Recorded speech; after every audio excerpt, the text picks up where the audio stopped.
Welcome back again बेटा। तो आज हम डिस्कस करने वाले हैं आपकी वर्कशीट नंबर 2। तो वर्कशीट नंबर 2 में हमने पढ़ना है लघुत्तम समापवर्तक और महत्तम समापवर्तक। लघुत्तम में क्या होता है बेटा? लघुत्तम में होता है कि आपने लघुत्तम एक ऐसा नंबर होता है, जितने भी आपको नंबर दिए हुए हैं सबसे छोटा ऐसा नंबर जो सबसे डिवाइड होता है। लेकिन महत्तम क्या होता है कि एक ऐसा सबसे छोटा नंबर जो सबको डिवाइड करता है। ठीक है, आप देखो यहाँ पे अगर मैं बात करूँ, सबसे पहले इनके गुणनखंड लिखने हैं। तो गुणनखंड आप कैसे लिखोगे बेटा? 9 को कैसे लिख सकते हो, 9 को कैसे लिख सकते हो? 1 गुना 9, 3 गुना 3। तो यहाँ से इसके गुणनखंड लिखोगे तो कैसे लिखोगे? यहाँ से यहाँ तक, यानी कि 1, 3 और 9 इसके क्या हो गए? गुणनखंड। ऐसे ही 13 को कितने तरीके से लिख सकते हो? 1 गुना 13, तो कितने गुणनखंड आ गए इसके? 1 और 13। 16 को कैसे लिखोगे? देखो ध्यान से, 1 गुना 16, 2 गुना 8, 4 गुना 4। इसके अलावा तो 16 को नहीं लिख सकते ना, तो यहाँ से गुणनखंड बने 1, 2, 4, 8 और 16। ठीक है, अगले पार्ट पे आते हैं। अगले में देखो इसने क्या दिया हुआ है? 22। 22 को कैसे लिखोगे? 1 गुना 22, 2 गुना 11।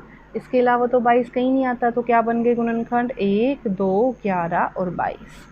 अब उसके बाद 50 के लिखोगे। 50 के क्या होंगे? 1 गुना 50, 2 गुना 25, 5 गुना 10। इसके अलावा तो कहीं नहीं आता, तो कितने बन गए? 1, 2, 5, 10, 25 और 50। ठीक है, उसके बाद देखो ध्यान से, इसने क्या बोला? निम्नलिखित संख्याओं के पहले 12 गुणज लिखिए। 12 गुणज का मतलब क्या है? इनको 12 तक टेबल तक लिखना। जैसे 7 दूनी 14, 7 तिया 21, 7 चौक 28, 7 पंचे 35, 7 छिक 42, 7 7 49, 7 8 56, 7 9 63, 7 दही 70, फिर 77 और फिर 84 ऐसे।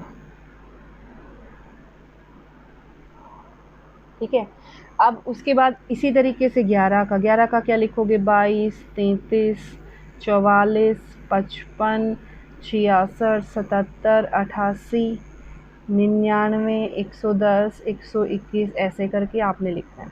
ऐसे ही 19 का, 21 का और 25 का आपने क्या लिखना है? पहाड़ा, तो आप लिखोगे। अब देखो इसने बोला प्रथम 5 प्राकृतिक संख्याओं में सबसे छोटा सामान्य गुणनखंड क्या है? तो सबसे छोटा सामान्य गुणनखंड हमारे पास क्या है? इसने बोला सबसे छोटा सामान्य गुणनखंड, तो जो सेम है सब में। तो ध्यान से देखना, 1 के गुणनखंड निकालोगे तो 1 ही आएगा, 2 के निकालोगे तो 1 और 2 आएंगे, 3 के निकालोगे तो क्या आएगा? 1 और 3 आएगा, 4 का आएगा 1, 2 और 4, 5 के कितने आ जाएंगे? 1 और 5, जो सब में है, सबसे छोटा और सब में है, तो क्या? 1। तो इसका आंसर क्या आ गया? 1। किन्हीं 2 प्राकृतिक संख्याओं के कितने सामान्य गुणज हो सकते हैं? तो बेटा कितनी भी प्राकृतिक संख्याओं के सामान्य गुणज की बात हो तो अनगिनत हो सकते हैं। कितने हो सकते हैं? अनगिनत। ठीक है, निम्नलिखित संख्याओं के महत्तम समापवर्तक और लघुत्तम समापवर्तक। देखो ध्यान से, 3 का निकालूंगी तो 3 एकम 3, 8 का कितना आ जाएगा? 2 दूनी 4, 2 चौक 8, 2 दूनी 4। तो यहाँ से बना 3 के तो बन गए 3, 8 के कितने बन गए? 2 गुना 2 गुना 2। ठीक है, तो कॉमन तो कुछ भी नहीं आ रहा ना बेटा, तो HCF यानी कि महत्तम समापवर्तक कितना हो जाएगा? 1। लघुत्तम कितना हो जाएगा?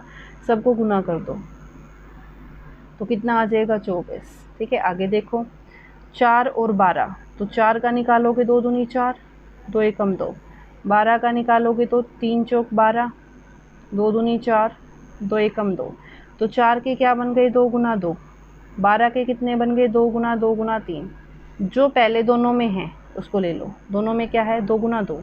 तो बेटा HCF यानी कि महत्तम समापवर्तक कितना आ गया? 2 गुना 2 यानी कि 4। LCM मेरे पास कितना आ गया? 4, और जो बच गया वो 3 यानी कि 12।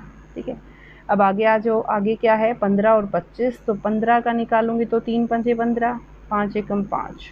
25 का निकालूंगी तो 5 5 25, 5 एकम 5। तो यहाँ से देखो 15 का क्या बना बेटा? 3 गुना 5। 25 का क्या बना? 5 गुना 5। तो 5 तो सेम है। ठीक है, तो यहाँ से मेरे पास क्या आ गया बेटा? HCF की बात करूँगी, महत्तम समापवर्तक की 5। LCM कितना हो जाएगा? यहाँ से 5 गुना 5 गुना 3 यानी कि 75, 75। ठीक है, आगे देखो 14 और 49। तो 14 को सोल्व किया, 2 सत्ते 14, 7 एकम 7। 49 को करोगी तो 7 7 49, 7 एकम 7। तो 14 के क्या बने बेटा? 2 गुना 7, 49 के क्या बने 7 गुना 7, तो यहाँ से आ गया 7। ठीक है, 7 तो आ गया आपका HCF महत्तम। और लघुत्तम की बात करूँ तो मेरे पास कितना हो गया, देखो 7 और यहाँ से बचा 7 और यहाँ से बचा 2, 7 तो 49, 49 दूनी 98, तो कितना आ गया 98। ठीक है, आगे देखो 13 और 17, 13 अपने ही पहाड़े में आता है, 17 भी अपने ही पहाड़े में आता है, तो बेटा दोनों में कुछ सेम तो है नहीं, तो कितना आ गया HCF कितना आ गया 1।